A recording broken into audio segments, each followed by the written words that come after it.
When the patent expires, another company will be able to bring a cheaper, generic version of the drug onto the market. That, advocates say, would save the typical Prilosec user about $500 a year. Competition for patient and insurance company money is growing fierce. When Eli Lilly's patent on Prozac expired, the company lost 80% of its sales in a month to generic versions. Udrix Corporation is first in line to put a generic competitor for Prilosec on the market and is expected to earn millions in its first 6 months. While Prilosec is expected to be the biggest drug patent expiration in history, more will come. Over the next 5 years, patents on almost $40 billion annual worth of drugs are due to expire. Sore throats account for as many as 10 million doctor's visits each year.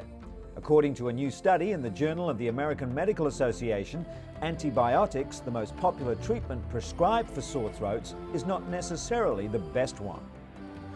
According to the author of the study, Dr. Jeffrey Linder, most sore throats and colds are caused by viral infections which are impervious to antibiotics.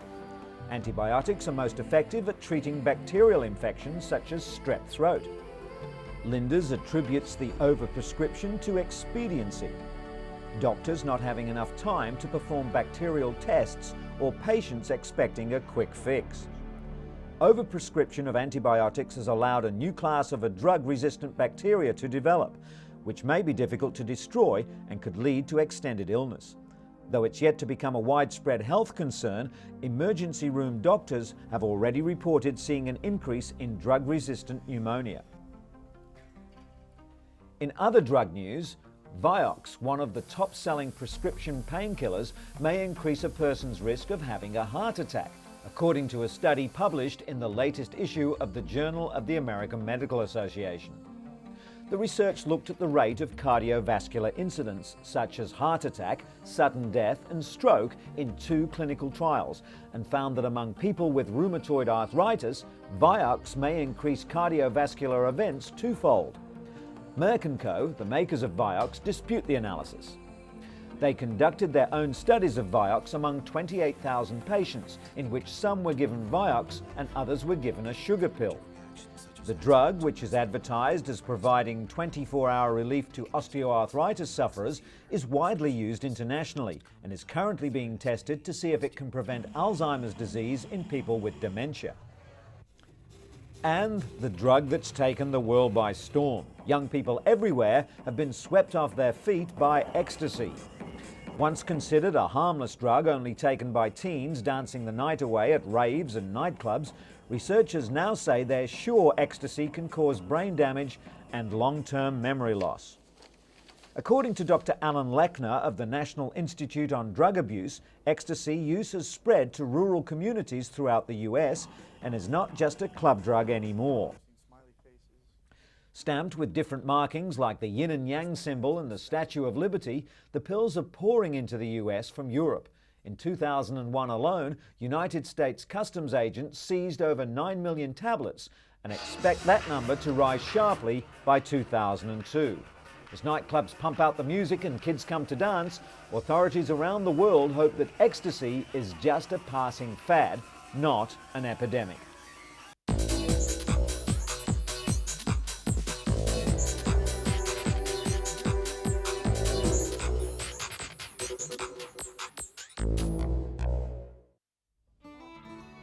"91-year-old Ruth has trouble walking, hearing and seeing. But with the help of 81-year-old Stella de Jauregi, the frail senior is able to get around safely. Stella is a volunteer for the Senior Companion Program in San Francisco. And like Stella, Fanny Putman volunteers her time to help others too. She heard about the foster grandparent program from a friend. Senior volunteers are obligated to work 20 hours per week, but they earn a tax-free stipend of $2.50 an hour. Inez, who's housebound, receives visits twice a week from Dorothy. While Dorothy does some practical things for Inez, mostly they provide one another with friendship. For these aging volunteers, work helps keep them feeling young, active and healthy. But when it comes to working well into the twilight years, one old boy takes the cake. He's 95-year-old Ramaswamy Lakshmanan, and his ability to carry on with his medical profession for the last 11 decades has earned him a place in the Guinness Book of World Records. Recognised by the Guinness Society recently, Lakshmanan is the oldest medical practitioner in the world today. Madras Medical College was his alma mater, and since his appointment in 1930 as head of pathology in the government hospital at Vellore, Lakshmanan has never stopped practicing. In many instances, he's even seen 4 or 5 generations of the same families, after delivering many of them to begin with. Dr. Lakshmanan's consultancy fee can at best be described as meagre: 2 cents for an adult patient and just 1 cent for children. He even includes the medicines for free, which he has an assistant dispense for him next door. The aging medic has no kind words for his fellow practitioners who charge exorbitant fees. According to a friend and neighbour, P.K. Ramamurthy, the good doctor can detect ailments just by looking at a patient's face. His methods are simple, but long queues of patients attest to his success.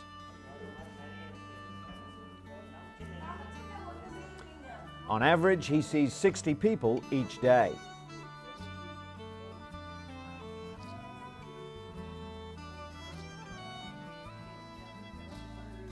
His simple work practices are in keeping with his simple and very disciplined life.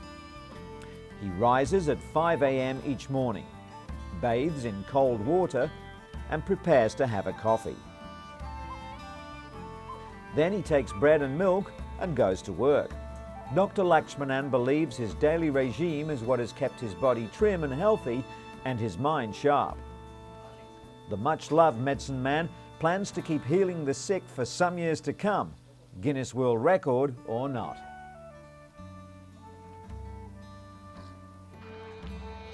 Your skin sags a little, your memory isn't what it was, and your body seems to have a mind of its own. Are these really the golden years? Absolutely. With a renewed focus on fitness, millions of elderly are determined to fight the effects of aging. They're exercising their bodies and minds by dancing, laughing, taking up new hobbies, and making new memories. Some are still winning contests. At this year's Elderfest in Washington, D.C., more than 1,000 older people turned out for a morale boost and reminders to stay active. Drink lots of water and always celebrate the good old and new days. It just goes to show that it's never too late to be fit and fabulous. And proving that it's never too late to be a beauty queen, 91-year-old Dolores Garces was recently crowned Miss Grandmother in Mexico City. Cheered on by their children and grandchildren, 45 women from all over Mexico competed in the 10th annual Grandmother Beauty Contest.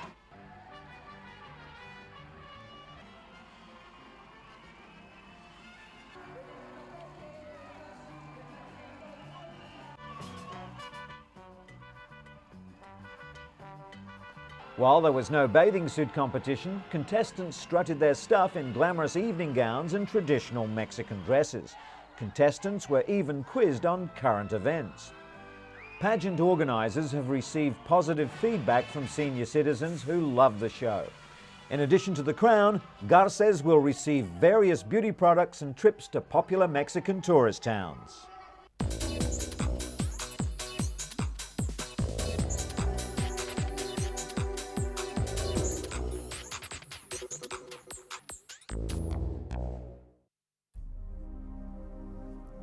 In response to the increasing number of anthrax scares in the United States, the Mayo Clinic has released a new rapid response DNA test that can determine if an individual has contracted the anthrax virus in under 30 minutes.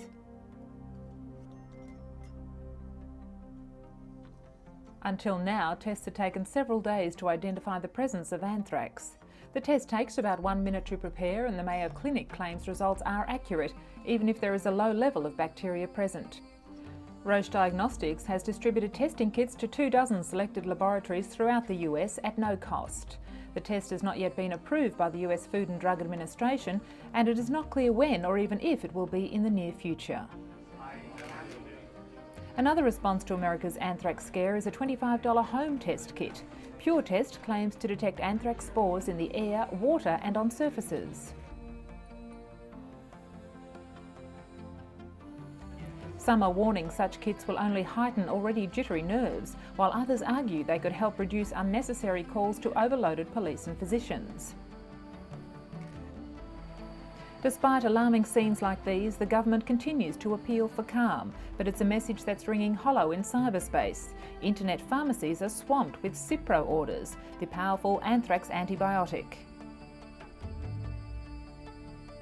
Unnecessary use of Cipro can actually cause more harm than good by building up resistant bacteria. But as the threat of anthrax contamination continues, the message to stay calm is increasingly falling on deaf ears.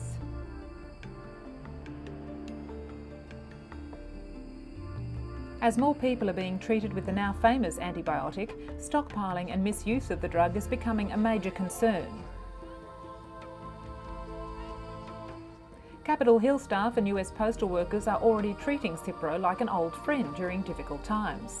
The wonder drug kills most bacteria, so the body's immune system can fight toxins released into tissue by the anthrax.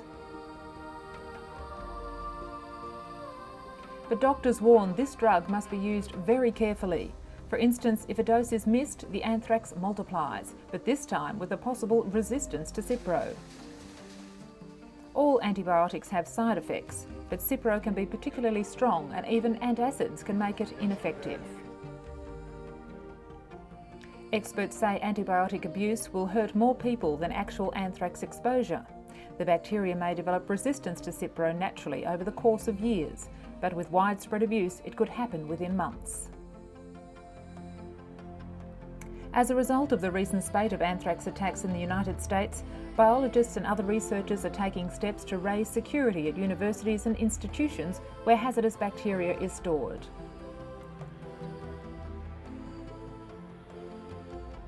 They, more than most, would understand the dangers the viruses pose. But at the same time, they believe that a complete clampdown on access to collections of germs would ultimately result in far fewer scientific and medical breakthroughs.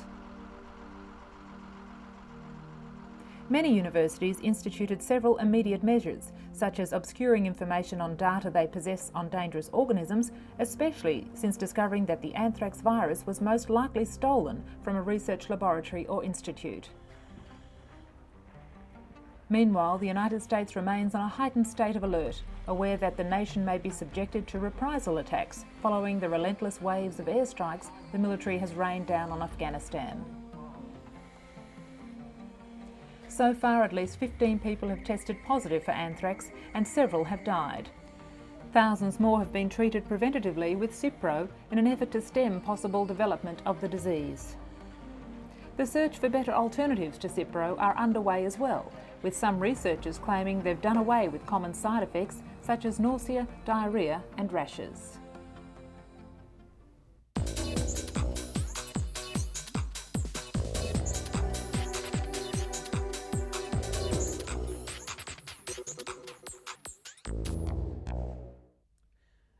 Delia Gamboa suffers from postpartum depression, a crippling condition which affects more than 15% of new mothers.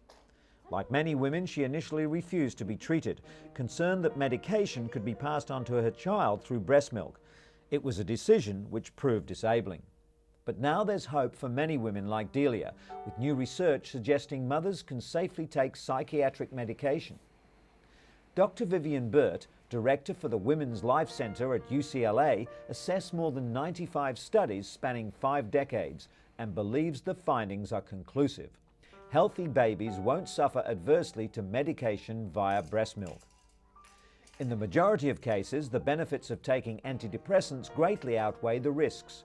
Delia Gamboa is proof of this, now finally able to enjoy a healthy, happy relationship with her 2 sons.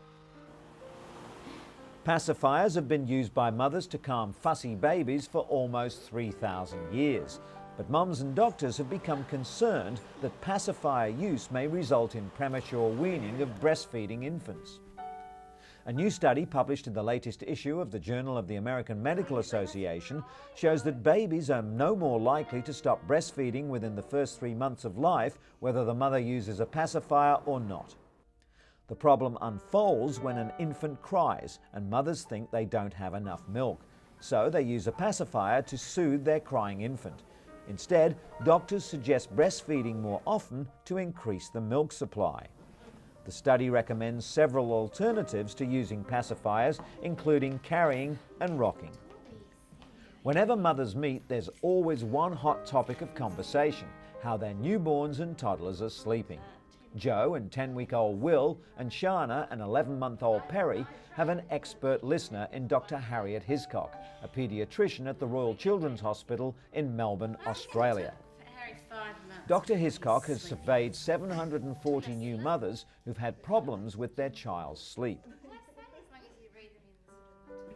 She advised them when to calm their fussy babies and when to let them cry, which not only ensured better sleep, but helped the mums ward off postnatal depression. The controlled crying approach thus improves the well-being of both child and mother. Sally Bernard takes a break from her hectic schedule to visit with her 13-year-old son Bill. He was diagnosed with autism at age 4, but she says he showed symptoms almost 2 years earlier. Just down the hall at a Cambridge, Massachusetts hotel conference room, Sally takes part in the first public hearing on the risks of mercury used as preservatives in several childhood vaccines. Hundreds of medical experts also attend the gathering before the US Institute of Medicine, including Dr. Jeff Bradstreet, who's studying the mercury levels in about 200 autistic children. He believes they had many times more mercury as other healthy infants and suspects that mercury may cause autism. Studies have shown at just 3 months, some infants receive more than 100 times the EPA safe limit for mercury. But whether these exposures cause developmental disorders warrants more research. The FDA says older vaccines still contain thimerosal, a preservative containing mercury. But all childhood vaccines are now available without this preservative. And so we come to Ganga and Jamuna Shrestha. They were discharged from Singapore General Hospital recently and were able to go home with their parents to Nepal. The now separated Siamese twins will live in the Nepalese capital, Kathmandu, with their family and will be supported by a team of medical experts from Kathmandu Hospital.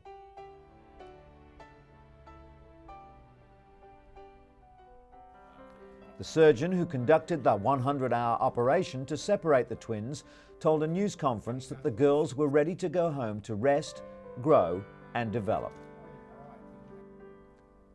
Professor Ho Yun explained that the 18-month-old girls had already been through quite an ordeal, such as major operations every other day for about 3 to 4 months. Naturally, their parents, Father Bushra and Mother Sandhya, were delighted to be going home with the whole family, but they'll return to Singapore next year for skull reconstruction surgery. The babies, who were kept on ventilators in a drug-induced sleep for days after the surgery, have not suffered any major strokes, brain swelling or brain infections. Doctors said Jamuna, the stronger of the two, now tries to roll over and is learning to sit. Though slightly heavier at 8.2 kilograms, Ganga has yet to catch up with her sister's development. The costly operation, which utilised 3D computer imaging of the girls' skulls, was paid for by a pool of public donations that poured in to cover all costs, while doctors offered their services for free.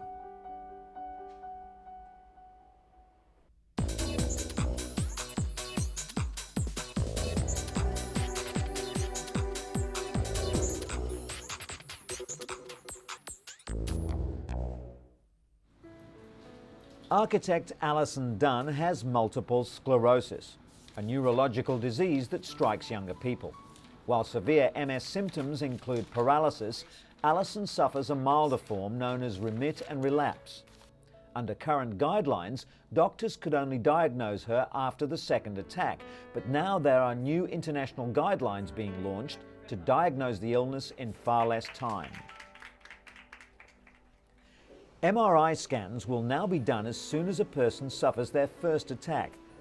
The brain images are so advanced that they can quickly expose the MS lesions before nerve damage becomes more pronounced. It's not clear whether earlier detection and drug intervention would have helped Alison, but at the very least, it would have given her peace of mind to know precisely what was wrong.